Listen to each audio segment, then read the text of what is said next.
धमकी देते हैं कि ओवैसी अपने भाषण में इस तरह की बात करता है।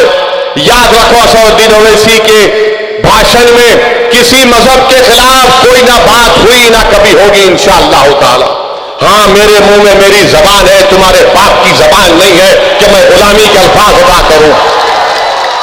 मेरे अजीज दोस्तों और बुजुर्गों, यही सवालात जब मजलिस इत्तेहाद अल मुस्लिमीन उठाती है तो सबके पेट में दर्द शुरू हो जाता है, सबके सर में दर्द शुरू हो जाता है। इनको समझ में नहीं आता कि इसके इन सवालों का जवाब कैसे दिया जाए।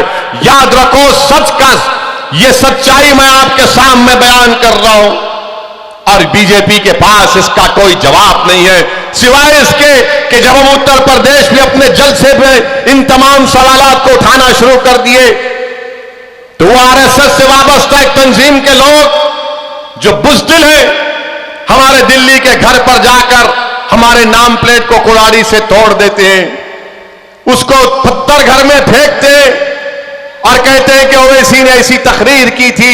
तकरीर उत्तर प्रदेश में हमने की थी, तो जब बीजेपी आरएसएस को लगा कि ये सच्चाई बयान कर रहा है, ये जनता के दरमियान में जाकर उनको बेदार कर रहा है, बाशऊर कर रहा है, तो हमारे घर पर हमला करवा दिए।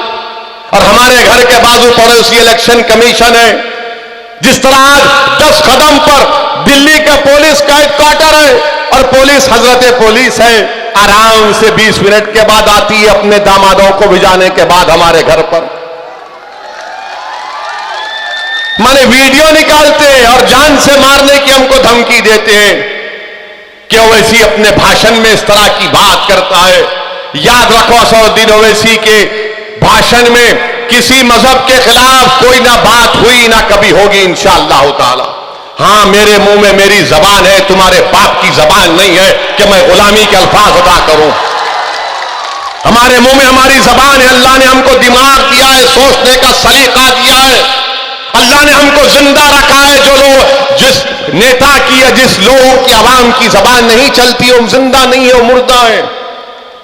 जो नाइंसाफी को देखकर भी जबान नहीं खोलते, जो जुल्म को देखकर भी उनकी आंख में आंसू नहीं आते, जो बर्बादी को देखकर उनका दिल नहीं जलता, तुम इंसान नहीं हो, तुम इंसानों की बस्ती में नहीं रह सकते। अगर इंसान हो तो हरकत करना पड़ेगा, जिंदगी का सबूत देना पड़ेगा। और जिंदगी का सबूत सबसे पहला यह है कि आप नाइंसाफी के खिलाफ आवाज को बुलंद करें। मुसलमानों के ताल्लुक से योगी आदित्यनाथ ये कहते हैं कि हम ना भेदभाव नहीं करते। अरे अगर भेदभाव नहीं करते तो अब्बा जान का नाम क्यों निकला आपकी जबान से? अब्बा जान का नाम क्यों निकला आपकी जबान से? क्यों आपके दिलो दिमाग में ये बात बैठी हुई है कि अब्बा जान का बोलने वालों का ताल्लुक किसी एक मखसूस मजहब से है? हम योगी आदित्यनाथ की सरकार से पूछना चाहते हैं, बताओ क्या यह बात सच नहीं है कि प्रधानमंत्री योजना ग्रामीण में कितने घर आपने अपने मुसलमानों को दिए? बताओ आप। सैंक्शन तो बहुत कागज पर कर दिया, मगर क्या तुमने एक घर भी मुसलमान को दिया? बताओ, अगर किसको दिया, 10 नाम बताओ। इतने घर मंजूर हुए मगर कितनों को घर मिला बता नहीं सकते।